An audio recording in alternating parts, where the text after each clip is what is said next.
Hi everyone, my name is Sophy. I'm part of the team of IC, and we are so happy to see you here in the workshop room. This is the second year that we are doing sessions in the workshop room because we understand the feedback we get from the community. Yeah, now it's better? Okay.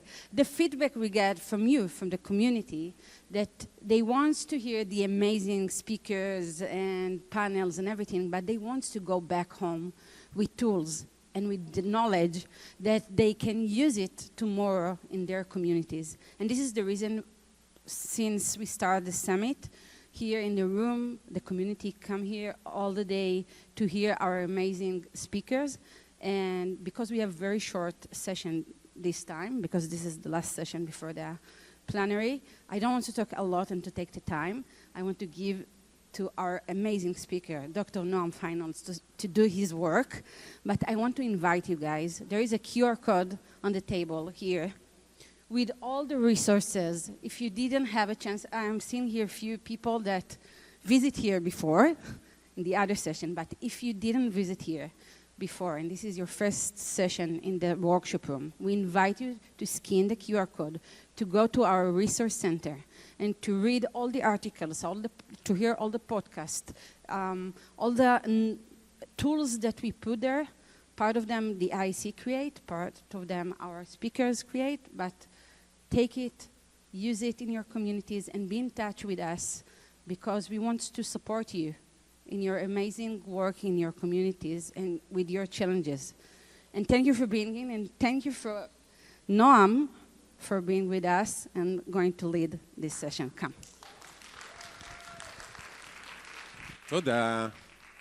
So, hi everyone, my name is Noam. We're going to talk about storytelling, how to get your message across. Now, there's a reason why I chose to open this session with this 90 seconds counter. Every time you open your mouth in front of an audience, it can be in your work colleagues, team members, customers, potential investors, or in this conference when we're talking about this field, community, inside or outside the community, school board, city hall, you open your mouth and immediately those 90 seconds appear.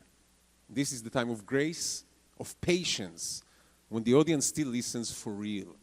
But if in those 90 seconds you didn't convince them that you are the right person to listen to, and that what you're talking about is interesting enough, important enough, new enough, and most of all, relevant for them, if all those things didn't happen in the first 90 seconds, the rest of your time is a waste of time. They're still with you physically, or even worse, virtually, and they nod with their head like one of those old dashboard dogs, but they don't listen for real. 90 seconds, even less, to actively grab their attention and to make them understand that our story is important for them. This is what we're going to talk about today, how to tell a story, how to tell it better. We're going to steal tricks from different areas, and basically we're going to talk about all the important choices that will make the other side listen to your story, beginning with the first word that comes out of your mouth, and ideally, if you took all the right turns, till the last and final word. So, 90 seconds passed. My guess is that you're still with me, and I'm saying it because of this choice, the choice to open strong. Hence the countdown and the high energy and the fact that I didn't tell you a thing about myself. I did tell you that my name is Noam. I didn't tell you that I'm a corporate storyteller. I didn't tell you that my PhD is in mass communication. I didn't tell you that I was a radio presenter for 15 years. I didn't tell you that I work with CEOs and marketing teams and data scientists and analysts on presentation skills. All those things are important, but if I truly have only 90 seconds, even less, to actively grab your attention, I want to use this time carefully. So I decided to use this time not to talk about myself and about my boring resume, but to talk about your communication challenges.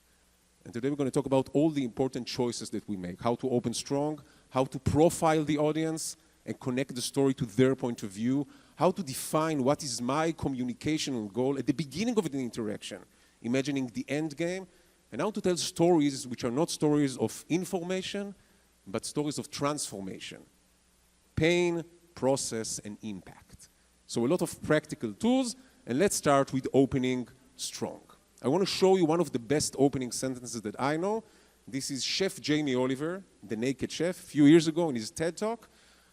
Now, he could start with a recipe or with a personal story, but he decided to start with a fact that describes the pain that he's trying to solve. And I think that when you're talking about civic engagement and the challenges of this community, starting with a fact that will make the other side engaged, interested for real, is not a bad tactic. So let's see it and analyze it together. Sadly, in the next 18 minutes when I do our chat, 4 Americans that are alive will be dead through the food that they eat. My name's Jamie Oliver. I'm 34 years old. I'm from Essex in England. And for the last 7 years, I've worked fairly tirelessly to save lives in my own way. I'm not a doctor. I'm a chef. I don't have expensive equipment or medicine. I use information, education. Okay, in the next 18 minutes, 4 Americans will die because of the food they are eating. This is a great opening sentence, dramatic, engaging, and only after this sentence he's truly introducing himself. So, opening strong can be with effect, but this is only one option. The idea here is to map all the elements of this specific interaction, whether it's a presentation, an email that you're sending, a post online, all the data, all the stories, all the case studies, all the insights, and choose the best one to use as a hook, as an ear catcher that will make the other side truly listen. But the opening is not enough. You want to build an entire story. And that means that you have to be very clear about your goal. What do you really want to achieve in this specific interaction? And this is maybe one of the most important tools when you're talking about strategic storytelling, defining your communicational goal. My advice is before every single interaction, imagining the end game and ask yourself 4 questions. At the end of this interaction, what do I want the other side to know? What do I want them to think? Now, knowing and thinking, it sounds like the same thing. It's not the same thing. Knowing, it's about data and facts. Thinking, perceptions, opinions. What do I want them to feel about me as a persona, about the challenge, about the opportunity, about themselves? And at the end, what do I want them to do about it? Now, if you have the answers to those 4 questions, you're already in a good place. You don't always have to use this slide. Sometimes you just talk intuitively. It will help you when you have too much information. You have a lot of things to say, but you have only 2 minutes in the city hall to deliver a message, and you cannot fit everything. And you have to decide what to keep inside and what to throw away. In those cases, this slide will help you. So first of all, my advice is think about it as a funnel, from data to insight to action. Or in other words, from the what to the so what to the what now. What? This is the thing that you must know, but so what? What is the true meaning of those facts? And now, what is the action item that is needed? So it's a funnel, but the way to work with this funnel is in a kind of reverse engineering technique. At the end of this session, what do I want the other side to do? What is the outcome? In order for them to do it, what must they think and feel? What is the mindset that I'm aiming for? And in order for them to think and feel this way, what must they know? So it's a funnel, but at the top of this funnel, this is the yellow line, you have a filter. Now you can take every case study, every number that you use, and check if it suits, if it is right for your specific goal. Now you have 3 kinds of numbers. If the strong is a very strong fact that leads to your agenda, keep it inside. We saw it with Jamie Oliver. If it's a fact that it's too complicated to explain, it's a turn of fact, creates antagonism, and when it comes to your professional integrity, there's no problem erasing it. Keep it outside. Instead of 10 minutes, it will be 7 minutes. Instead of 20 pages, 5 pages. Everyone will thank you. But if it's a fact that, again, it's too complicated, creates antagonism, uncertainty, and you want to erase it, but when it comes to your integrity, you must keep it inside. Keep it inside. Integrity is above all. There's a limit to what a story can do. But then you can play with the order of the elements and do what I call the Tarantino rule. So Quentin Tarantino, the film director, Pulp Fiction, Reservoir Dogs, is an Israeli guy for the last 4 years, right? Once said that every story has a beginning, a middle, and an ending. but not necessarily in that order. Think about this movie Pulp Fiction, for instance, right? Pulp Fiction begins at the ending, at the diner scene, and then everything is a mess. And only at the end of the movie, we as the spectators truly understand what the flow was about. So Tarantino's advice is to take all the different elements, build different versions, and to choose the best one to use. So if you have this problematic fact that you must use, but it's a turn-off fact, don't start with it. Switch the order. Start with something more compelling. Start with something that everyone can relate to. Start with a personal story that nobody can argue about. Start with a mental picture about the future, something more emotional that will get the other side connected. And only then, 5 or 6 minutes inside the conversation, you'll get there. But then people will be able to handle with it. This is why, let's say, in the pharma industry, whenever they talk about a new medicine, they will never start with the side effects, right? They must talk about the side effects. But it's always the cure and then safety. So those 4 questions will help you decide what to keep inside and what to throw away and how to organize the flow. I will say that knowing is important, feeling is important as well. It is always a combination, and when you're trying to convince someone, my advice, use both ways. I'll give you an example. You probably know the mobile speakers by JBL, right? In Israel, we call them Jabal, the tiny mobile speakers. Let's say that I want to convince you to buy this tiny mobile speaker. I can talk about rational stuff, all the technical stuff. Connects with Bluetooth to different devices, weighs only 23 grams, 15 hours of battery, 4 colors, only $20 today. But instead of all those rational stuff, I can just show you this picture. And I guess that at the first second you don't really get it, but now you get it, right? It's not a desert, we're talking about goosebumps. And then I'm analyzing the story. I'm part of it. Okay, goosebumps, disgusting but well. And then I read the sentence, and it's written here, music feels better and not sounds better. So there's a connection between the picture and the sentence. And then I'm telling the story to myself. What is the true meaning of this ad? What are they trying to tell me? That while every other speaker just sounds amazing, with JBL, it's an immersive experience. My whole body is part of the process. And this is without showing me a single pixel of the product. This is only the impact. How will you feel when you will have this device in your home? And if we're talking about a process inside the community, how will we feel at the end of this process? So the impact is always part of the deal. So I want to open strong. Great. I want to define my communicational goal. What do I want to achieve? At the end of this game, at the end of this interaction, what do I want them to know, to think, to feel, and to do? And now I have to decide what is my main message. And my advice, choose one main message. Let's call this rule more is less, or the red ball rule. Why red ball? Imagine that every time you deliver a message, one-on-one, one-on-many, every new message is like a ball that you throw to the other side.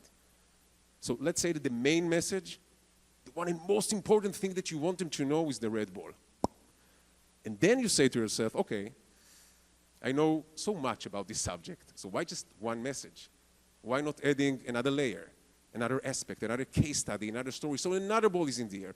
Or I can say to myself, they gave me around 10 minutes to talk in here. I used only 6. Basically, I said everything that I planned to say, but I have 4 extra minutes. Am I going to sit down right now? No, because I have 4 extra minutes to build my authority. So another ball is in the air, another story, another fact.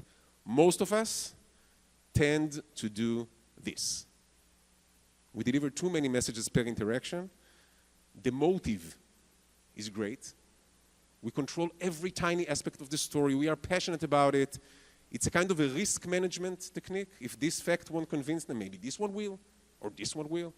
But the problem is that this is not effective. This is creating ADHD for everyone in purpose. My advice, and again, it's not an easy thing to do, is to choose one.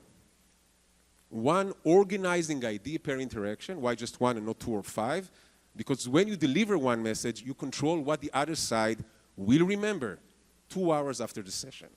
The second you add another message, even if your motive is great, you are splitting, dividing your audience into 4 different groups. Some will get everything, super focused. Some can still separate the essence from the rest. Some cannot. They will remember only an anecdote or something that you said at the ending, but the main action item will be missed. And some of them, with their own personal ADHD, will remain with nothing. And this is a catastrophe, because half of your listeners didn't get the main message. So there's no insight and there's no action. This is what you call a cognitive murder. Too much information, no way to handle it and to be clear about the effectiveness of this communication. So one message, one main organizing idea per interaction is the meaning is that you must be able to delete and to understand that not everything is as important. Look at this amazing ad by Volkswagen. This is the original ad with the red line. Let's read it together. Our Blue Motion range combines lighter materials, enhanced aerodynamics, economical engines and tires that create less friction, which saves you fuel and can reduce your tax, which means you will have more money. A lot of technical mumbo-jumbo stuff, right? And after I delete all those things, I remain with the main message, with an organizing idea, with a decision maker, with an insight that leads into an action. I remain with Blue Motion, saves you money. And this is something you can work with. Now again, just don't get into a room, say just one powerful sentence, drop the pen and get out smiling, right? People do expect to get a full picture, but after you talked about all the important stuff, help them.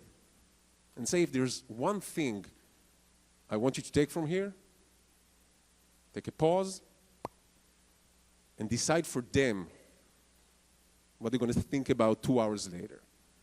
So opening strong, beginning, middle, and ending, not necessarily in that order, the Tarantino rule, defining your communicational goal, choosing the main message. But now I have to think about the other side. Because it's nice to think about your communicational goal, but it depends on the audience that you're going to meet, inside or outside the community. Young people or old people. Gender is sometimes a matter of a choice. So when you're thinking about storytelling and profiling of your audience, usually we use this word. It's not mine. It's an old one, WIFM. What's in it for me? What's in it for me is the question that every viewer, reader, listener of your message is asking himself. Okay, nice, but what's in it for me? And by the way, when we're talking about civic engagement, think about the point of view of non-Jewish people. What's in it for them to go with your project? Why is it important for them? Why is it urgent for them? So profiling the audience is something that we're going to practice in a second. I will say that it is relevant even if we're talking about numbers and data. Because when you're using a number, think of it from the perspective of the other side. And if you're not sure that they get the real meaning of this number, convert it. I'll give you two examples. The first one is a very famous one. Steve Jobs, 2001, was presenting the iPod, and he was talking about all the different features. One of them was 5 gigabyte storage, which back then I guess was a lot.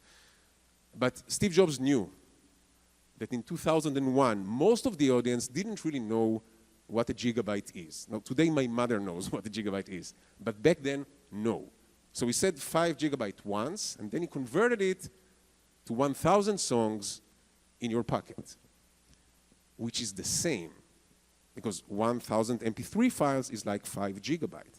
But the vibe is different. Gigabyte, MP3, it's cold, super technical. 1,000 songs, it's something that we can all relate to. Do I even know so many songs? What's going to be the first song that I'm going to upload to my new iPod? It's almost emotional. So sometimes the reason to switch a number is because the other side don't really get it. They don't understand it. The other reason is not about lack of understanding, but lack of relevance or empathy. They don't care about it. I'll give you an example. I had a workshop a few years ago with the managers of one of Israel's biggest HMOs, health maintenance organizations, Kupat Cholim, and their mission was to convince a client of the competitor to cross over using a single number. So they thought about it, and then one of them said, we have 800 specialists, more than any other HMO in Israel, which at first seems like a great number to use. It's big. It's bigger in comparison to the other HMO, so amazing. I want to argue that this is not a good number to use. First of all, it says nothing. Most of the numbers out of context says nothing. It may be that I have twice as many doctors, but 17 times as many patients. This is not an HMO that I want to be treated in. But even in the emotional, personal level of the within question, the what's in it for me, why should I care? I live in the center of Israel. I don't need a doctor of the south or the north. I have a skin condition. I maybe need 2 skin doctors. That's all. Why should I care that you have so many doctors? So how can you switch it? What can you convert it to in order for it to be really relevant for me? Instead of counting doctors, any ideas? The time that you have to wait. The result of this number is this number. Instead of waiting at least 8 weeks for an appointment, in our HMO, no more than 4 weeks of waiting. So 4 weeks is better than 800 specialists. It is relevant to my perspective, to my intentions and obstacles, to my within factor, but it's not good enough.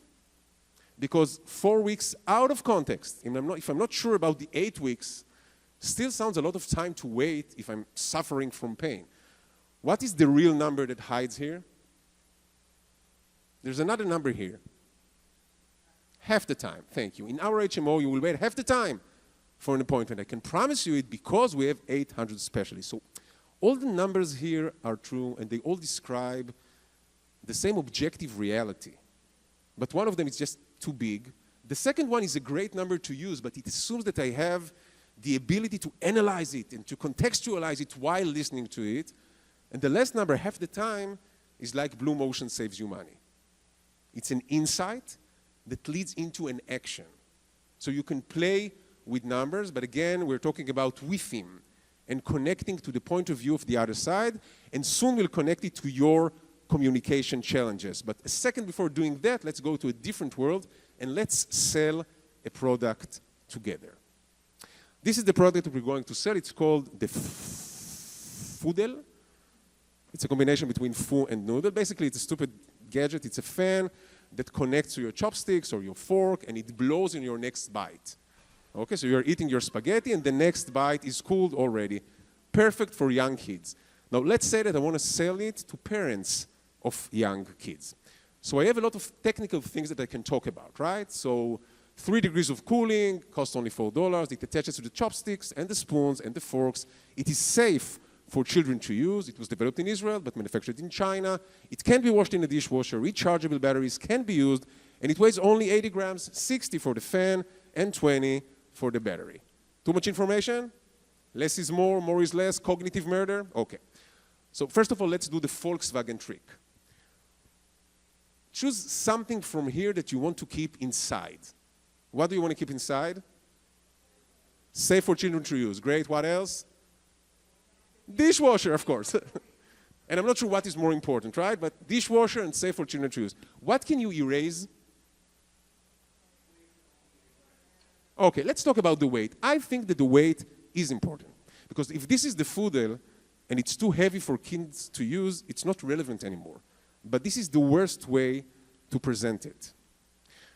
2 reasons. First of all, too many numbers. The inner split, over specification here. Why should I care if it's 60-20, 40-40, 70-10, 50-30, if I always have to hold 80 grams in my hand? So already I can erase 2 numbers.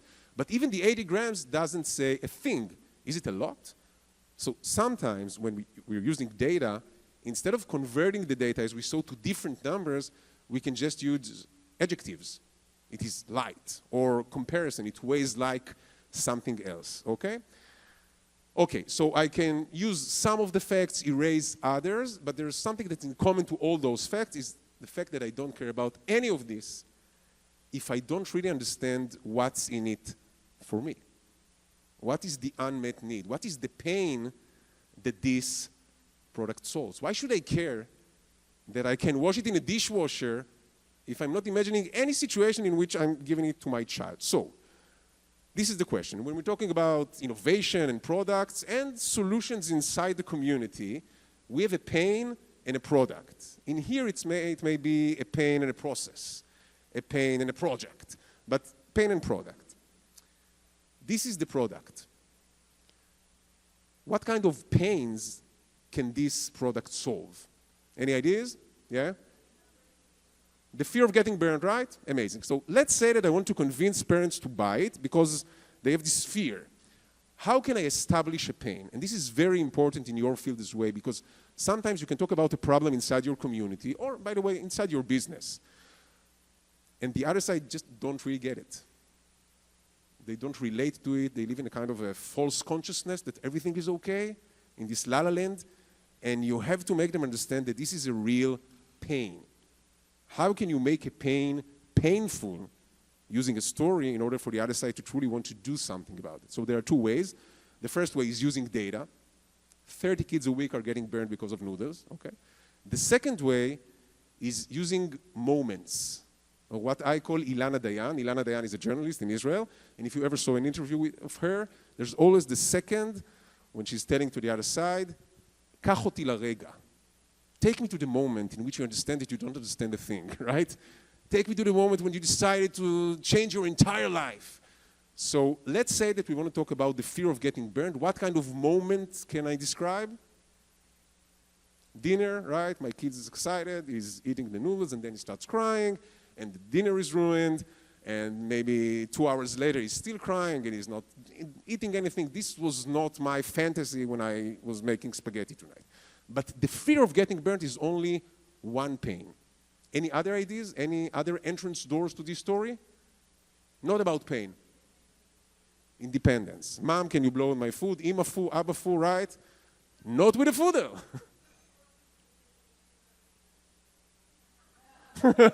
Everything is connected. Right. So we have the fear of getting burned. We have saving time. No saving time. Sorry, independence, right?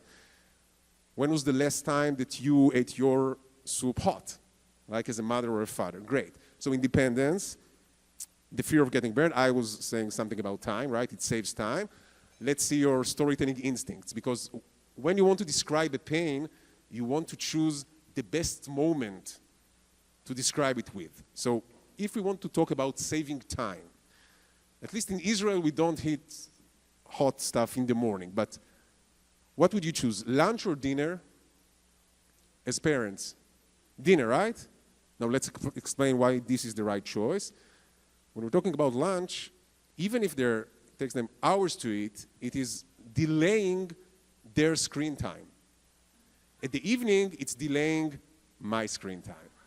And this is painful, right? Because we have this checklist, food, showers, the bedtime story, good night kiss, just another drink of water, another good thing, and then Netflix with my wife.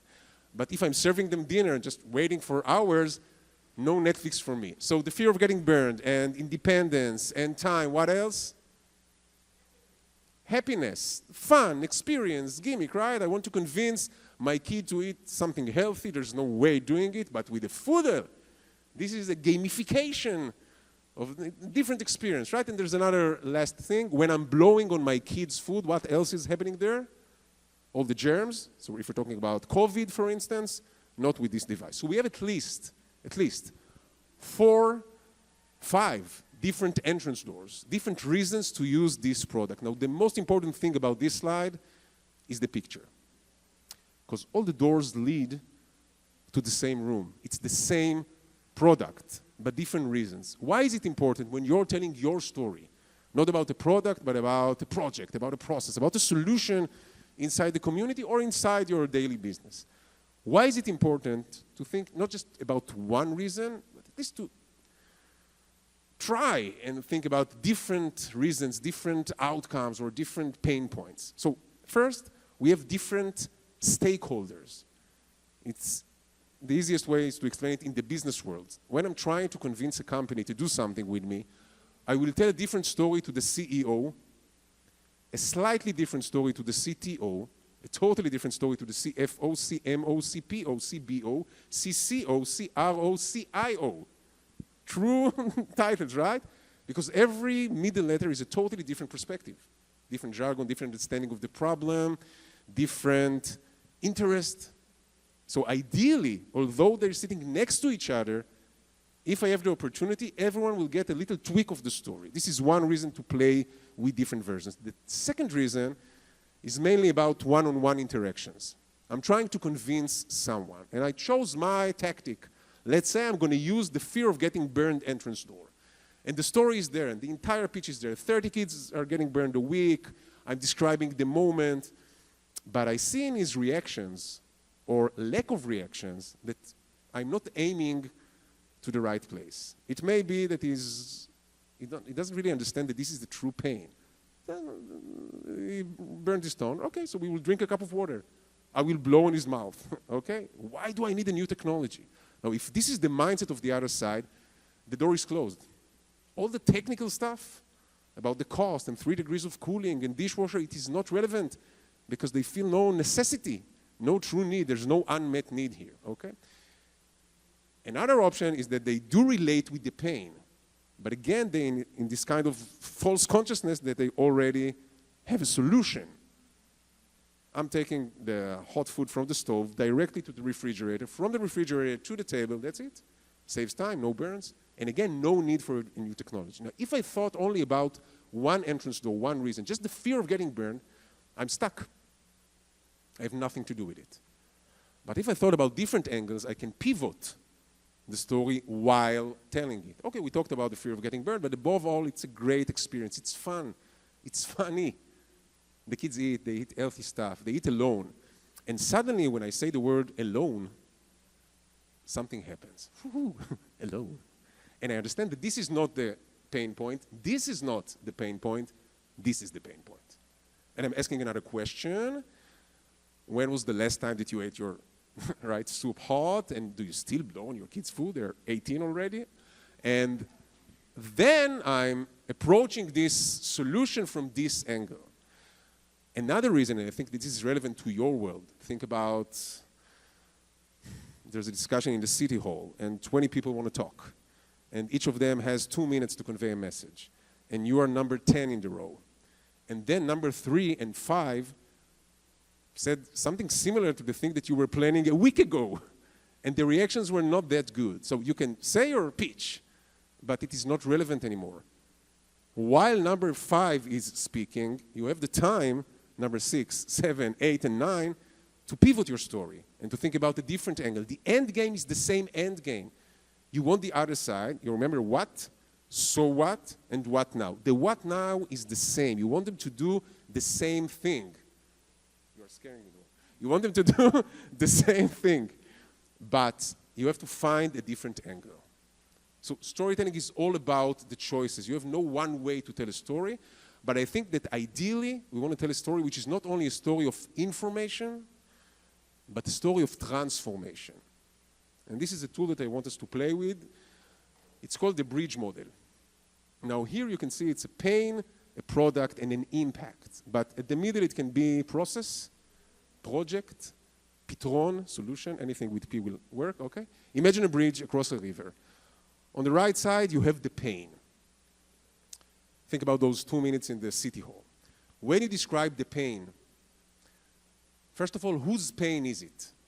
And if you can, try to make it a pain not only of the Jewish community or the Israeli Jewish community. This is the pain of the entire world or the entire city. Why is it painful? Use data. Use moments, like in the food, right? So this is the pain. On the other side, I want to talk about the impact. This is the promised land. Imagine a world in which. Now, when you describe the impact, again, first of all, make it promising, but not too promising. So keep it realistic, and make it tangible as well. How? Data and moments. Half the time. 4 times as many. You want to feel the delta, to feel the change. And moments which are mirror moments. This is the situation right now in school. But if we will do this project, take the same situation, but it will be totally different, frictionless, okay? So you have the pain and the impact, but then you have the gap in the middle. This is where you come into the story. You are the builders of the bridge. You know how to take the community, the school, the campus, the city, the state, from the place they're in to the place they want to be and can be in, okay? This is something that is achievable. Now, when you play with this model, pain, product, impact, first of all, use all 3 elements. Keep in mind that the scale of the pain and the scale of the product should be aligned. This is very important. Don't describe a catastrophe that you cannot solve. because the end result will be frustration from the other side. So let's take it with the funnel and the entrance door of saving time. So I can tell you a story, you probably know it. You have 3 kids, and you get back home from work, and each of them wants to eat something else. So one wants to eat schnitzel, and the second one is soup with noodles, and the third one, spaghetti bolognese. So you prepare 3 different meals. And the first one takes 12 minutes to prepare, 15 minutes, and 17 minutes. And then you serve dinner. But instead of start eating, they're just waiting for the food to be in the right temperature. So at first, it sounds like a great story to tell. This is really painful. This is not a good story to tell. Because the fact that I have 3 kids, and each of them wants to eat something else, it is a pain. But the food cannot solve this pain. So I'm feeling frustrated instead of this cathartic feeling. And the fact that it takes a lot of time to prepare dinner, of course this is a pain. This is the main pain. But the food has no relevance to the preparing, just to the eating time. So if I'm including this pain inside the story, at the end, the audience will say, well, okay, but you didn't solve the main problem. So when you're thinking about the pains that you're trying to solve, they must be in the scale of your solution. And the last thing, we talked about Tarantino, beginning, middle, and ending, but not necessarily in that order. Even when you're talking about this bridge model, you can play it in different ways. You can say, this is the pain, therefore this is the product or the solution, therefore this is the impact. But this is only one version. A second version, this is the impact that we're aiming for. Imagine a world in which, unfortunately, this is not the situation right now. This is the pain. Now I have this gap of necessity. But this is not science fiction. We can get there. So impact, but pain, but product. Another version. This is the pain. But this is the impact we're aiming for. And this is the way to get there. So pain, but impact and product. So different choices, like in the entrance doors, like in the Tarantino rule, it's all about those choices. And by the way, if I have to conclude this session into one word, one red ball, this red ball is choice. Storytelling is all about those technical choice. Imagine your audience, the right entrance door, the within factor. Ask yourself, what is your communicational goal? What do you want them to think, to do, to feel, to know? Play with different narratives. Choose your opening tactics. Do you want to start with a number or with a personal story about a kid in school? Think about the transformation that you're selling and choose the best version to use in front of this specific audience. Now, I want us to do a little simulation, but in couples, okay? Each of you, think about a communication and challenge in your world. Now, it can be in the professional world, but because we are in the IAC conference, think about challenges of the community. It can be a tiny sphere, right, in your neighborhood. It can be in the city, it can be in the state, it can be in the country, it can be in the world, okay? Think about something that you want to solve. Think about a person that you want to sell this idea to. How do you want to solve it? And again, it can be your neighbor, it can be the teacher, it can be Donald Trump. Okay, it cannot be Donald Trump, but it can be Donald Trump, okay? And now, I want you to practice this muscle of transformation story. Take 1 minute to think about it, and then 1 minute to tell the story. To your partner at the table, this is the situation, it is painful because I believe that we should do this, and this is the outcome that we're aiming for. Take it, make it personal, make it about your pains, about your kids, about your neighborhoods, about your cities, about the frustration of the last 2 years, but make it optimistic, but realistic. How can we take the community from here to there? So take 30 seconds to think about it, find someone, and try to tell a short transformation story. The mission is clear? Okay. Think about it, talk about it. Okay. Okay. Ahoy. I know it needs more practice and more time, but we're already a second before closing. So I will say that storytelling is about practice. And if you truly have a pain that you want to describe, and you truly want to talk about a solution that you think that is relevant, and you want to build this dream, this promised land, and talk about the impact, before meeting a real person, meet a friend and practice it. 10 times, 20 times. Try different narratives. Try different numbers to use. Start with a personal story and then start with the big picture. Start with the pixel or with the main theme and try to understand which version is the best. But storytelling is not only about what you say, it's about how you say as well. So I want to say a word about delivery. We're not going to talk about voice control, when to talk fast and when to take a pause, although it is effective. We won't talk about eye contact, on movement on stage. Those are all critical things. But the most important choice when it comes to delivery is to show the other side that you care about it, that you are passionate about it, to be excited about it. Now, when I'm talking about enthusiasm and exciting, I'm not talking about this thing. Ladies and gentlemen, Steve Ballmer! This is Steve Ballmer. He was the the CEO of Microsoft about 20 years ago. It's a real conference. Around 1,000 developers in the audience. Take a second. Come on! Give it on for me!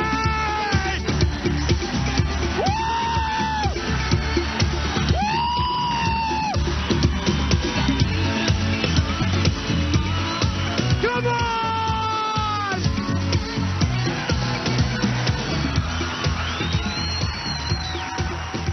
Who said sit down?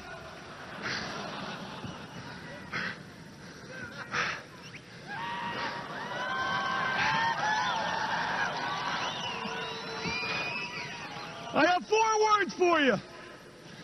I love this company. Yes! Okay, too much. Now, he's the CEO, but it is really psychotic and close to a heart attack. I will say, do it in a way that suits you, but show the other side that you're excited, that you care about them, thank you, that you care about them, that you care about the story, and that you care about them caring about the story. I think that this is the secret sauce of strategic storytelling. Show the other side that you care about them, that you care about the story, and that you care about them caring about the story. Passion is crucial when you want to convey a message, when you want the other side to do something about it, when you truly want them to move from the what to the so what to the what now. And it's all about vibe. And the best sentence that I know about public speaking connects with vibe. And it says that public speaking, one-on-one, one-on-many, is like a blanket on a cold winter night.